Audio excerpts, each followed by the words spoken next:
Kurumzari, ELITETV ki test of cartoon mahau meng ta video sing aham tara muksari. Baru ngasi imfala phongo pause singi cartoon singda cartoonist singna kari haining liba, kari phonong liba, kari wakal khalang liba abdo miyam thamdong thamjage.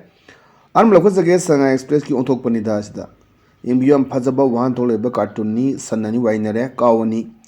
Adu nimit che tho laire kaw se amna khubag ge I amna thamban je kari no symbolic oire se dem chom haujuk si social media da aduga media da aduga newspaper sing da yamna hunna ba launa bagi pot na makhak leibado madai do da aiga BBS ne khut thak ne thamjage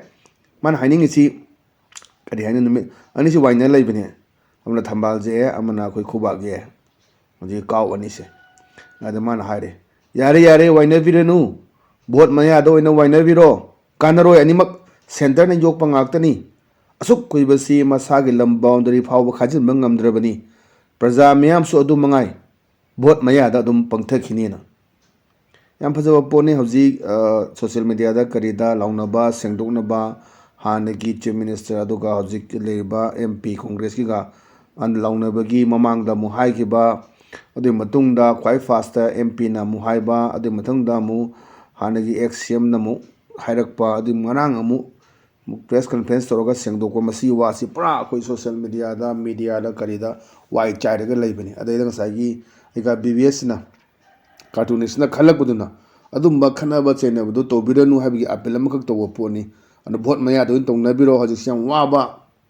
chahi ni ga thamanga taruk chunjela ba relief camp da leiriba ningon chakawa loidangari hunariba mayam sikare gino haidana mana waham khangana topiro yare animak center na yok pangakta ni hana party si national party ngakta ni ana sukoi basi masagi boundary fawba khajin bangamde boundary khajin abu hona bra khaba yani ga yaruga ji border fencing gi leiriba issue me am duni adna du poto topiro praja miyam so du mangai vote me ada dum pangtha kine na praja su vote me ada dum khara pire ga chat pa kai daujare ne ge chai manga sida bu hanna su lakta bu du yengba na vote me as lahora gena lahona ba miyam u do madu poto da be sorakanda praja miyam da adumba apil lamsu toba yam phajaba adumba wan thok leiba cartoon ne thamjage mathang da leishna khoi chana leiba ki loire dana adun loire dana jeng biju handa ki ningol chakobo loki ba dakhina gi hidan ba phana yam na apil toraga su mana paiba bisa paiba kambu du di dum pining du di mache ge bachal gi gari khangde sana khangde kari khangde mayam se leitaba gi aduna thinguba yadaba aduna imung amada mawani lera kanda madugi ungkhatna bidina te adugi pena daba nuaya daba mayam uba potune deda sida mau ani khakna chakau bagi dokhina gi thungak pasing do puthoknaraga khoi gi wajaw ngangna bagi sinne duda maku boxina uraga phongdokpa aduma kai haige da machi amasina haire mnaw pini che activa ahan base chakau bagi khudol nena yam phajaba dakhina ga hina bado khoi dakhina haiba leite dakshina haiga dabni ka haiba adum yam lay haina ba mayam leibani adum kamalon sin na baduni kerosene da tracing haine duni no mayam se dum tamna tamna semdong dare akhoi na ngang english da su moida hangdu ubada pa senaba mayam laisini pronunciation se ko adu khangnaba dum khangnaraga chatkiba potuni adara mana hayo aise activa ahan base sakau gi khudol nena ada amasena khume aigidi mani kumar dukan dagi muhot taruki lik amaka hapa ena ada ngasai tungda thongnaw da uri maku box na khare da masak sing sena yam phaja poni aduna dakhina gi hidan naba makna tagasu la hala kana ningon se dum yawgani machimnaw sing mayamda amana thabak toba amana thabak togdaba miyam ama chakau bagi dakhina aduga leiba mausing adu karana ina kara khunbada kham laiwe mungda leirimba dum yawdaba nate masig awa wasum thingnei awna hala kanda di dakhina kai torei nangi pirei haina bagi sin amaka ulakanda madu kanade haidana utpa yamna phajaba sahi magi manungda amuktang lakba majing mopa mayam leiriba imung manung singsi hoi athapada mai tamgiba natragana thabak tawgiba madu bawda suti lawraga koi ningol jakobusi yawdaba yade haduna lakba khwaidi yamna phajaba adugumba khoigi Manipur gi matam kuine dig lerlaba adumba festival amani aduda masde dakhina gi hidan naba aidi si tawre aidi adu tawre haimna chingo mayam ma tawbudu to haningdabagi adugumba message ama piba yamna wahan tholeba cartoon ne thamjage matang da leisina khoi pongna phomgi balu he aduni balu he yang biyo magi machin mokpa ꯋꯥꯔꯤ ꯁꯥꯟꯅꯕꯒꯤꯅꯤ ꯁꯤꯁꯨ ꯁꯤꯟ ꯑꯃ ꯑꯗ ꯃꯥꯏ ꯃꯄꯨꯔꯣꯏꯕ ꯑꯣꯏꯕꯁꯨ ꯌꯥꯏꯀꯣ ꯃꯁꯤ ꯆꯞ ꯆꯥꯅ ꯐꯪꯗ꯭ꯔꯦ ꯇꯥꯃꯣ ꯁꯤꯗꯗꯤ ꯑꯅꯤꯃꯛ ꯂꯧꯕ ꯌꯥꯔꯦ ꯑꯗ ꯃꯥꯅ ꯍꯥꯏꯔꯦ ꯇꯥꯃꯣ ꯑꯩꯅ ꯍꯥꯏꯗꯣ ꯄꯤꯔꯣ ꯁꯤꯗꯤ ꯃꯥꯒꯤ ꯃꯄꯨꯔꯣꯏꯕ ꯑꯣꯏꯗꯣꯏꯅꯤ ꯇꯥꯃꯣ ꯑꯩꯅ ꯍꯥꯏꯗꯣ ꯄꯤꯔꯣꯅ ꯄꯩꯁꯥ ꯄꯤꯌꯨ ꯍꯥꯏꯅꯦꯕ ꯑꯗ ꯃꯥꯅ ꯍꯥꯏꯔꯛꯈꯤ ꯀꯩ ꯍꯥꯏꯒꯦꯅ ꯀꯩꯅꯣ ꯅꯪꯗꯤ ꯁꯤꯟ ꯌꯥꯝ ꯄꯥꯏ ꯍꯥꯏꯗꯥꯏ ꯏꯁꯩꯗꯒ ꯁꯦꯜ ꯌꯥꯝ ꯊꯥꯏ ꯂꯒꯥꯎꯗꯁꯨ ꯁꯦꯜ ꯆꯕꯜ ꯆꯕꯜ ꯊꯥꯗꯣꯛꯏ ꯍꯥꯏꯗ ꯑꯗꯨꯒ ꯁꯦꯜ ꯄꯨꯒꯦ ꯍꯥꯏꯔꯗꯤ ꯀꯔꯤꯒꯤ ꯑꯅ ꯍꯥꯏꯕ ꯃꯁꯤ ꯄꯣꯠꯁꯤ ꯃꯅꯨꯡꯗ ꯐꯨꯝꯃꯒ ꯂꯩꯔꯦ ꯑꯗꯨꯝ ꯑꯩꯅ ꯈꯪꯍꯧꯗꯕ ꯑꯣꯏꯕ ꯇꯥꯏ ꯂꯒꯥꯎꯗ ꯁꯦꯜ ꯊꯥꯕ ꯁꯦꯜ ꯆꯥꯏꯕ ꯈꯔ ꯌꯥꯎꯔꯝꯕ ꯌꯥꯏ ꯈꯔ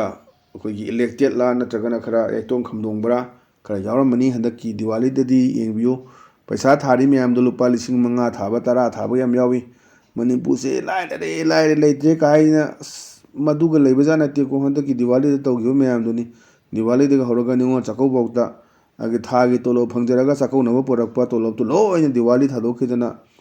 ꯃꯥꯒꯤ ꯂꯣꯏꯅꯕꯤ ꯆꯥꯛꯀꯧꯕ ꯆꯠꯇꯕꯒꯤ ꯏꯁꯨ ꯆꯥꯛꯀꯧꯅꯗꯕꯒꯤ ꯏꯁꯨ ꯃꯌꯥꯝ ꯏꯔꯥꯡ ꯊꯣꯛꯅꯕ ꯃꯌꯥꯝ ꯑꯃ ꯊꯦꯡꯅꯩ ꯑꯗꯨꯗ ꯌꯨꯝꯐꯝ ꯑꯣꯏꯕꯁꯤꯁꯨ ꯌꯥꯝꯅ ꯋꯥꯍꯟꯊꯣꯛ ꯂꯩꯕ ꯄꯣꯠꯅꯤ ꯑꯗꯨꯅ ꯃꯥꯅ ꯍꯥꯏ ꯀꯔꯤ ꯄꯩꯁꯥꯅꯣ ꯅꯪꯗꯤ ꯁꯦꯟ ꯌꯥꯝ ꯄꯥꯏ ꯍꯥꯏꯗꯥꯏ ꯏꯁꯩꯗꯒ ꯁꯦꯟ ꯆꯥꯝ ꯊꯥꯗꯅ ꯂꯒꯥꯎꯗꯒ ꯆꯕꯟ ꯆꯕꯟ ꯊꯥꯗꯣꯛꯑꯦ ꯍꯥꯏꯗꯤ ꯑꯗꯨꯒ ꯁꯦꯜ ꯄꯨꯒꯦ ꯍꯥꯏꯗꯤ ꯀꯩꯅꯣꯅ ꯍꯦꯛꯇ ꯄꯩꯁꯥꯁꯦ ꯑꯗꯨꯝ ꯑꯩꯈꯣꯏ ꯌꯦꯡꯕꯤꯌꯨ ꯅꯥꯀꯟꯗ ꯊꯤꯀꯥꯗꯥꯔ ꯃꯌꯥꯝꯁꯨ ꯊꯤꯀꯥꯗꯥꯔ ꯑꯅꯧꯕ ꯃꯌꯥꯝꯁꯨ ꯑꯔꯤꯕ ꯃꯌꯥꯝꯁꯨ ꯅꯥꯀꯟꯗ ꯕꯦꯛ ꯑꯃ ꯌꯥꯜꯂꯒ ꯍꯦꯛꯇ ꯆꯕꯟ ꯆꯕꯟꯒ ꯂꯧꯊꯣꯛꯑꯒ ꯁꯠꯊꯔꯒ ꯆꯥꯏꯊꯕꯗꯨꯅꯤ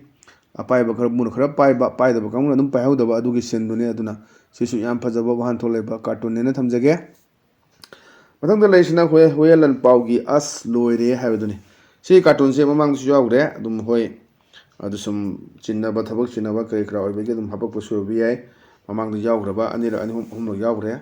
ꯑꯗꯨꯅ ꯍꯥꯏꯁꯤꯅ ꯑꯗꯨꯗ ꯉꯁꯥꯏꯒꯤ ꯃꯄꯥꯁꯤꯅ ꯃꯆꯥꯅꯨꯄꯥꯁꯤ ꯅꯨꯄꯤ ꯊꯤꯅꯤꯡꯕꯒꯤ ꯌꯨꯝ ꯄꯥꯅꯤꯡꯕꯒꯤ ꯁꯤꯟꯅꯤ ꯃꯥꯏ ꯋꯥꯈꯜꯁꯤꯗꯁꯨ ꯅꯨꯄꯤ ꯃꯆꯥ ꯑꯃꯒꯤꯒ ꯋꯥꯈꯜ ꯈꯜꯂꯒ ꯃꯆꯥꯅꯨꯄꯥꯁꯤ ꯂꯩ ꯑꯗ ꯃꯄꯥꯅ ꯆꯩꯔꯛꯄꯅꯦ ꯍꯦ ꯕꯨꯗꯨ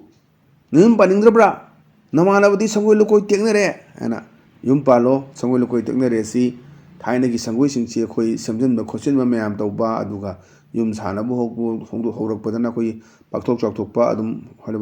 ꯍꯣꯠꯅꯕꯗꯨꯅꯤ ꯌꯥꯝꯅ ꯌꯨꯝ ꯄꯥꯟꯕ ꯍꯥꯏꯁꯦ ꯂꯨꯍꯣꯡꯕ ꯍꯥꯏꯁꯤꯗꯗꯤ ꯌꯥꯝꯅ ꯑꯩꯈꯣꯏ ꯃꯔꯨꯑꯣꯏꯕ ꯍꯥꯏꯇꯥꯔꯦ ꯌꯨꯝ ꯀꯩ ꯅꯥꯜꯍꯟꯗꯅ ꯈꯣꯠꯍꯟꯗꯅ ꯌꯥꯝꯅ ꯅꯥꯟꯅ ꯇꯔꯨ ꯇꯅꯥꯟꯅ ꯊꯝꯕ ꯗꯔꯀꯥꯔ ꯑꯣꯏꯕꯗꯨꯅ ꯁꯪꯒꯣꯏ ꯂꯨꯀꯣꯏ ꯇꯦꯛꯅꯔꯦ ꯍꯥꯏꯕꯁꯤ ꯅꯃꯥꯟꯅꯕꯁꯤꯡꯁꯤ ꯂꯣꯏ ꯂꯨꯍꯣꯡꯅꯈ꯭ꯔꯦ ꯍꯥꯏꯕꯒꯤ ꯌꯥꯝꯅ ꯐꯖꯕ ꯅꯪ ꯀꯩꯗꯧꯔꯤꯅ ꯍꯥꯏꯕꯅꯤ ꯑꯗꯩꯗ ꯃꯆꯥꯅꯨꯄꯥꯁꯤꯅ ꯈꯨꯝꯃꯛꯄꯅꯦ ꯄꯥꯅꯤꯡꯗꯕ ꯅꯠꯇꯦ ꯕꯥꯖꯤ ꯅꯨꯄꯤꯅ ꯌꯥꯗꯕꯒꯤꯅꯦꯅ ꯃꯥꯏ ꯃꯁꯛꯇꯨ ꯃꯆꯥꯗꯣ ꯃꯁꯛ ꯐꯖꯔꯝꯗꯕ꯭ꯔꯥ ꯀꯔꯤ ꯇꯧꯒꯦ ꯅꯤꯁꯥ ꯆꯥꯕ꯭ꯔꯥ ꯉꯥꯎꯁꯟꯅꯕ꯭ꯔꯥ ꯑꯗꯨꯃꯥꯏꯅ ꯑꯣꯏꯔꯝ ꯇꯥꯔꯦ ꯑꯗꯨꯅ ꯉꯁꯥꯏꯒꯤ ꯑꯩ ꯌꯨꯝ ꯄꯥꯅꯤꯡꯗꯕ ꯅꯠꯇꯦ ꯕꯥꯖꯤ ꯅꯨꯄꯤꯅ ꯌꯥꯕꯤꯗꯕꯅꯦꯅ ꯍꯥꯏꯔꯛꯄꯗꯨꯅꯤ ꯌꯥꯝ ꯐꯖꯕ ꯁꯤꯁꯨ ꯀꯥꯔꯇꯨꯟꯅꯦꯅ ꯊꯝꯖꯒꯦ ꯑꯩꯈꯣꯏ ꯑꯗꯨꯝ ꯑꯩꯈꯣꯏꯅ ꯄꯥꯎꯁꯨ ꯐꯖ ꯐꯖꯕ ꯑꯗꯨꯝ ꯍꯥꯞꯄ ꯑꯗꯨꯝ ꯑꯩꯈꯣꯏ ꯊꯦꯡꯅꯕꯗꯨꯅꯤ ꯑꯗꯨꯅ ꯁꯤꯒꯨꯝꯕ ꯃꯌꯥꯝꯁꯦ ꯑꯗꯨꯝ ꯊꯣꯛꯏ ꯑꯗꯨꯒ ꯃꯊꯪꯗ ꯂꯩꯔꯤꯁꯤꯅ ꯑꯩꯈꯣꯏ ꯅꯥꯔꯣꯜ ꯊꯧꯗꯥꯡꯒꯤ ꯍꯋꯥꯗꯣ ꯂꯩꯔꯥꯡꯗꯣ ꯍꯥꯏꯗꯨꯅꯤ ꯑꯗꯨꯗ ꯍꯧꯖꯤꯛꯁꯤ ꯂꯥꯎꯅꯕ ꯂꯤꯗꯔꯁꯤꯡ ꯂꯥꯎꯅꯕ ꯃꯌꯥꯝ ꯑꯃ MP ꯑꯗꯨꯒ ꯍꯥꯟꯅꯒꯤ ꯑꯩꯈꯣꯏꯒꯤ ꯆꯤꯞ ꯃꯤꯅꯤꯁꯇꯔꯒ ꯉꯥꯡꯅꯕ ꯍꯨꯟꯅꯕ ꯃꯦꯗꯤꯌꯥꯗ ꯍꯨꯟꯅꯕꯃꯛꯇꯤ ꯅꯠꯇꯦ ꯑꯗꯨꯝ ꯀ꯭ꯂꯥꯔꯤꯐꯥꯏ ꯇꯧꯅꯕ ꯍꯥꯏꯇꯥꯔꯦ ꯑꯃꯒ ꯑꯃꯒ ꯃꯌꯥꯝꯗꯤ ꯍꯨꯟꯅꯕꯣꯏ ꯎꯕ ꯑꯗꯨꯗꯅꯤ ꯀꯥꯔꯇꯨꯟꯅꯤꯁꯤꯅ ꯊꯝꯃꯛꯏꯁꯦ ꯃꯇꯤꯛ ꯆꯥꯕ ꯂꯨꯆꯤꯡꯕꯁꯤ ꯌꯥꯝ ꯃꯥꯟꯈ꯭ꯔꯦ ꯍꯥꯏꯅ ꯍꯥꯏꯕꯗꯨꯅꯤ ꯑꯗ ꯑꯃꯁꯤꯅ ꯈꯨꯝꯃꯦ ꯈ꯭ꯋꯥꯏꯗꯒꯤ ꯍꯦꯟꯅ ꯃꯇꯤꯛ ꯆꯥꯕꯗꯤ ꯑꯩ ꯈꯛꯇꯅꯦꯅ ꯑꯗꯨꯅ ꯑꯩ ꯏꯁꯥꯅ ꯑꯩꯅ ꯃꯉꯥꯏꯔꯦ ꯑꯩꯅ ꯃꯇꯤꯛ ꯆꯥꯔꯦꯅ ꯍꯥꯏꯅꯕ ꯅꯠꯇꯕ ꯍꯧꯖꯤꯛꯁꯤꯗ ꯃꯌꯥꯝꯅ ꯍꯥꯏꯅꯩꯁꯤ ꯑꯆꯨꯝꯕꯗꯨꯗꯤ ꯑꯗꯨꯝ ꯆꯨꯝꯅ ꯂꯩꯅꯤ ꯑꯗꯨꯅ ꯊꯥꯏꯅꯒꯤ ꯃꯇꯝꯗ ꯑꯩꯈꯣꯏꯒꯤ ꯄꯪꯍꯥꯏꯗ ꯍꯥꯏꯖꯤꯟꯅꯕ ꯃꯇꯝꯗꯨ ꯅꯠꯇ꯭ꯔꯦ ꯍꯧꯖꯤꯛꯇꯤ ꯑꯩꯈꯣꯏ 21st ꯁꯦꯟꯆꯨꯔꯤꯒꯤ ꯃꯇꯝꯅꯤ ꯇ꯭ꯔꯥꯟꯁꯄꯔꯦꯟꯁꯤ ꯂꯣꯏꯅ ꯂꯩꯔꯕꯅꯤ ꯀꯗꯥꯏꯗ ꯀꯔꯤ ꯇꯧꯔꯤ ꯍꯥꯏꯖꯤꯟꯕ ꯌꯥꯕ ꯄꯣꯠ ꯅꯠꯇꯦ ꯑꯗ ꯅꯍꯥꯟꯋꯥꯏꯒꯤ ꯇꯦꯂꯤꯐꯣꯟ ꯃꯇꯝ ꯂꯦꯟꯂꯥꯏꯟ ꯃꯇꯝꯒꯤ ꯖꯃꯥꯅꯥꯗꯨ ꯅꯠꯇ꯭ꯔꯕꯅꯤꯅ ꯍꯧꯖꯤꯛꯁꯤ ꯑꯗꯨꯝ ꯑꯣꯏꯗ ꯄꯥꯗꯕ ꯉꯥꯡꯅꯕꯁꯤ ꯏꯂꯦꯛꯁꯟ ꯃꯌꯥꯒꯤ ꯄꯉꯥꯡ ꯉꯥꯡꯅꯕ ꯑꯗꯨ ꯇꯥꯅꯤꯡꯗꯕ ꯃꯇꯝ ꯑꯣꯏꯕ ꯑꯗꯨꯅ ꯏꯂꯦꯛꯁꯟꯒꯤꯗꯤ ꯀꯣꯟꯅ ꯂꯥꯎꯅꯕꯤꯔꯣꯅ ꯉꯁꯥꯏ ꯑꯍꯧꯕꯗ ꯑꯩꯈꯣꯏꯒꯤ ꯀꯥꯔꯇꯨꯅꯤꯁ ꯑꯩꯈꯣꯏ BBSꯅ ꯊꯝꯈꯤꯕꯗꯨꯅꯤ ꯑꯣꯟꯊꯣꯛꯄꯅꯤꯗ ꯍꯥꯏꯗꯨꯗ ꯑꯗꯨꯅ ꯁꯤꯗꯁꯨ ꯂꯧꯅꯔꯤꯁꯦ ꯃꯇꯤꯛ ꯆꯥꯕ ꯂꯨꯆꯤꯡꯕꯁꯤ ꯌꯥꯝ ꯃꯥꯟꯈ꯭ꯔꯦ ꯍꯥꯏꯅ ꯍꯥꯏꯕꯅꯤ ꯑꯗꯣ ꯈ꯭ꯋꯥꯏꯗꯒꯤ ꯍꯦꯟꯅ ꯃꯇꯤꯛ ꯆꯥꯕꯗꯤ ꯑꯩ ꯈꯛꯇꯅꯦꯅ ꯑꯩꯒꯤ ꯐꯅꯕ ꯇꯥꯅꯕ ꯅꯠꯇꯕ ꯍꯧꯖꯤꯛ ꯏꯁꯨꯁꯤ ꯀꯃꯥꯏꯅ ꯇꯧꯒꯗꯒꯦ ꯀꯃꯥꯏꯅ ꯄꯨꯟꯁꯤꯟꯅꯔꯒ ꯆꯠꯀꯗꯒꯦ ꯍꯥꯏꯕꯗꯨ ꯌꯥꯝꯅ ꯍꯣꯠꯅꯕꯒꯤ ꯃꯇꯝ ꯇꯉꯥꯏꯐꯗꯕ ꯃꯇꯝꯗ ꯌꯧꯔꯦ ꯍꯥꯏꯅ ꯎꯠꯄ ꯌꯥꯝ ꯐꯖꯕ ꯋꯥꯍꯟꯊꯣꯛ ꯂꯩꯕ ꯀꯥꯔꯇꯨꯟ ꯍꯥꯏꯅ ꯊꯝꯖꯒꯦ ꯃꯊꯪꯗ ꯂꯩꯁꯤꯅ ꯑꯩꯈꯣꯏ ꯄꯤꯄꯜꯁ ꯀ꯭ꯔꯣꯅꯤꯀꯜꯒꯤ ꯇ꯭ꯋꯤꯁꯇꯦꯇꯤꯀꯜ ꯑꯗꯨꯅꯤ ꯇ꯭ꯋꯤꯁꯇꯦꯇꯤꯀꯜꯁꯤꯗ ꯌꯦꯡꯕꯤꯌꯨ ꯌꯥꯝ ꯐꯖꯕ ꯍꯧꯖꯤꯛꯁꯤ ꯏꯂꯦꯛꯁꯟꯒꯤ ꯃꯇꯥꯡ ꯅꯛꯁꯟꯅꯔꯛꯄ ꯁꯤꯗꯩꯁꯤꯗꯅꯦ ꯑꯗꯨꯗ ꯃꯥꯅ ꯅꯨꯄꯤꯁꯤꯅ ꯈꯤꯕ ꯉꯥꯡꯕ ꯏꯂꯦꯛꯁꯟꯒꯤ ꯃꯇꯥꯡꯗ ꯉꯥꯡꯕ ꯑꯣꯏꯗꯣꯏꯅꯦꯕ ꯑꯗ ꯃꯥꯅ ꯈꯨꯝꯃꯤ ꯅꯣ I will not join politics again ꯑꯩ ꯑꯃꯨꯛ ꯍꯟꯅ ꯑꯩꯈꯣই politics ꯌꯥꯎꯔꯔꯣꯏ don't you worry anymore ꯅꯪꯕꯨ ꯑꯃꯨꯛ ꯍꯟꯅ ꯋꯥꯍꯜꯂꯔꯣꯏꯅ I will ꯑꯩꯅ ꯀꯃꯥꯏꯅ ꯇꯧꯅ ꯌꯥꯎꯒꯅꯤ ꯀꯔꯝ ꯀꯥꯟꯗ if they provide sponsorship and only allot ticket ꯄꯤꯔꯕ ꯁ꯭ꯄꯣꯟꯁꯔꯁꯤꯞ ꯇꯧꯔꯕ ꯑꯗꯨꯀꯥꯟꯗꯨꯗꯗꯤ ꯑꯩ fight tawni politics tawni antadai politics tawaroi na yengsi hajik 21st century changpaga loinana people ki mindset ta kai leiba kanabu khoi leader khangade kari gi khangade gi habasi yamna hajik need of the hour oirak baduni aduna leadership sigi yamna maru oiba ana duga amarom dana khoi center na tawraga chalhaningdabagi wafam akhoni haijabado साहेब अगी प्रजाना याद्रेनी हाइबा खोगी कंगला उतरा मांगदा अंगोबो मंगा केनखिबा mister ग्रिमु ताना थिलगा हातखिबा मयाम दो अदुगी थौना लिंगजेंदो मदु पांबा अदु अखोइसे Ian own खरबरा Ian गानसन नखरबरा हाइबगी मयाम से दम हंगनरपो हंगनी अदुना मेखलस यामना मरुइबा मसिदा लेबाक तुगी अदुगा स्टेट तुगी अदुगी ममाई लेपकदरबा चोंगदरबदुना मिखल लाखुना सुयामना हजिकति अनोबो जेनरेशन लाखुनिना यामना चेंजेस मयाम उ फंगे दु यंगसी 2027 की इलेक्शन कई लाकदगेबा करंब लीडर बो खि लीडर खंगदगे कनाबु खंगदगे करिगी खंगदगे हाबसी कोई येंगबा ताबनी अदुना ngasi दम ELITETV की टेस्ट ऑफ कार्टून की महाव मतंग सोल्यूशन जरे मिंग ताबिरिबो सिंगबो अमकन खुरुम जबोलना कायने बेथनि जरी पिनेबिरसी